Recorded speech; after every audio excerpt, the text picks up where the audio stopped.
बिस्मिल्लाहिर्रहमानिर्रहीम। अस्सलाम वालेकुम मेरे प्यारे बच्चों, कैसे हैं आप सब? उम्मीद है खैरियत से होंगे। प्यारे बच्चों, हम प्रेजेंट कंटिन्यूस टेंस पढ़ चुके हैं। आज की इस वीडियो में हम पास्ट कंटिन्यूस सेंटेंसेस को देखेंगे। तो सबसे पहले हमें ये याद रखना है कि पास्ट कंटिन्यूस सेंटेंसेस के अंदर जो एक्टिव वॉइस सेंटेंसेस होते हैं उसमें हम वाज और वर यूज़ करते हैं, और इनका जब हम पैसिव वॉइस बनाते हैं तो इसमें हम बीइंग का इजाफा यानी BEING बीइंग का इजाफा करते हैं। वाज बीइंग और वर बीइंग का इजाफा इसमें होगा, तो ये हमें इसमें याद रखना है। इसके बाद चले प्यारे बच्चों, बग़ैर किसी इंतज़ार के हम पहली मिसाल को देखते हैं।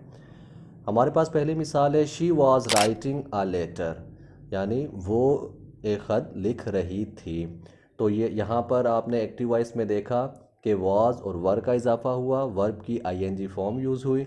अब हम इसका पैसिव वॉइस बनाएंगे। पैसिव वॉइस के उसूल आपको पता है कि ऑब्जेक्ट को उठाकर हम शुरू में ले आते हैं, और मैंने हेल्पिंग वर्ब आपको बता दिया वॉज बीइंग यूज़ होगा, और वर्ब की उसी तरह थर्ड फॉर्म, और आखिर में बाय हर। तो पूरी मिसाल हमारी बन जाएगी a letter was being written by her. इसके बाद दूसरी मिसाल है प्यारे बच्चों, ही वॉज कुकिंग फूड, वो खाना बना रही थी। ठीक है, इसका पैसिव वॉइस बनाने के लिए हम ऑब्जेक्ट को शुरू में ले आएंगे, और ऑब्जेक्ट क्या है? फूड। तो सेंटेंस बन जाएगा हमारा food was being cooked by him. ठीक है, कुक की थर्ड फॉर्म आ जाएगी, और ही जो है वो बाय हिम में चेंज हो जाएगा। अगली मिसाल है हमारे प्यारे बच्चों, दे वर प्लेइंग फुटबॉल, वो फुटबॉल खेल रहे थे। तो दे जो सब्जेक्ट है यहाँ पर प्लूरल है, इस वजह से इसके साथ हमने हेल्पिंग वर्ब वर यूज़ किया। लेकिन जब हम इसका पैसिव वॉइस बनाएंगे तो पैसिव वॉइस बनाने के लिए फुटबॉल जो ऑब्जेक्ट है उसको जब हम शुरू में लाएंगे तो प्यारे बच्चों वो क्या है? वो है सिंगुलर। तो इस वजह से हम football was being played by them, यानी दे जो है बाय देम में चेंज हो जाएगा। तो इस तरह हम एक्टिव वॉइस से पैसिव वॉइस बना लेंगे। नेक्स्ट मिसाल है प्यारे बच्चों, I was eating dinner eight 9 PM, मैं 9 PM पर डिनर कर रहा था। इसका पैसिव वॉइस बनाने के लिए हम ऑब्जेक्ट को शुरू में लाएंगे, और ऑब्जेक्ट हमारे पास क्या है? डिनर। तो डिनर शुरू में आ जाएगा dinner was being eaten by me at 9 PM। तो प्यारे बच्चों, ये हमारे पास्ट कंटिन्यूस सेंटेंसेस के जो अफर्मेटिव यानी सादा जुमले थे उनको हमने एक्टिव वॉइस से पैसिव वॉइस बनाया। अब चलें हम इनके नेगेटिव सेंटेंसेस देखते हैं। जी प्यारे बच्चों, तो नेगेटिव सेंटेंसेस में हमारी पहली मिसाल है she was not writing a letter, वो कोई ख़त नहीं लिख रही थी।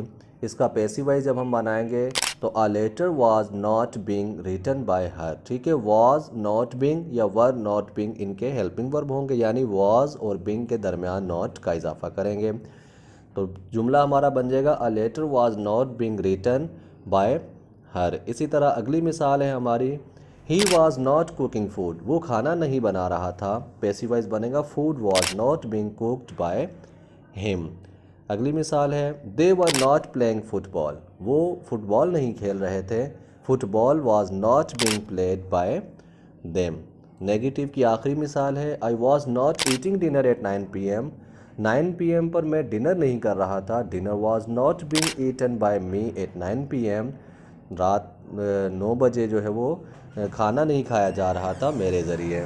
जी प्यारे बच्चों, तो हम नेगेटिव भी मुकम्मल हुए। अब हम इंटरोगेटिव सेंटेंसेस देखेंगे। पहला जुमला है हमारे पास was she writing a letter, क्या वो कोई ख़त लिख रही थी? तो जिस तरह प्यारे बच्चों शुरू में इनके वॉज और वर यूज़ होगा, इसी तरह पैसिव वॉइस में भी शुरू में वॉज और वर आएगा और बीइंग अपनी जगह पर ही रहेगा। तो पहला जुमला जो हमने देखा was she writing a letter, इसका पैसिव वॉइस बन जाएगा was a letter being written by her. जी प्यारे बच्चों, तो अगली मिसाल है वॉज ही कुकिंग फूड, क्या वो खाना बना रहा था? Was food being cooked by him, क्या उसके ज़रिए खाना बनाया जा रहा था? और अगली मिसाल है हमारी वर दे प्लेइंग फुटबॉल, क्या वो फुटबॉल खेल रहे थे? पैसिव वॉइस बनेगा was football being played by them, क्या उनके ज़रिए फ़ुटबॉल खेला जा रहा था? और आखिरी मिसाल है हमारी was I eating dinner eight 9 PM, क्या मैं रात 9 बजे डिनर कर रहा था? पैसिव वॉइस बनेगा was dinner being eaten by me at 9 PM। प्यारे बच्चों, ये हमारे past continuous sentences passive voice मुकम्मल हुए। उम्मीद है आपको आसान लगे होंगे। इंशाल्लाह अगली वीडियो में नेक्स्ट पैसिव वॉइस को देखते हैं। अल्लाह हाफिज़।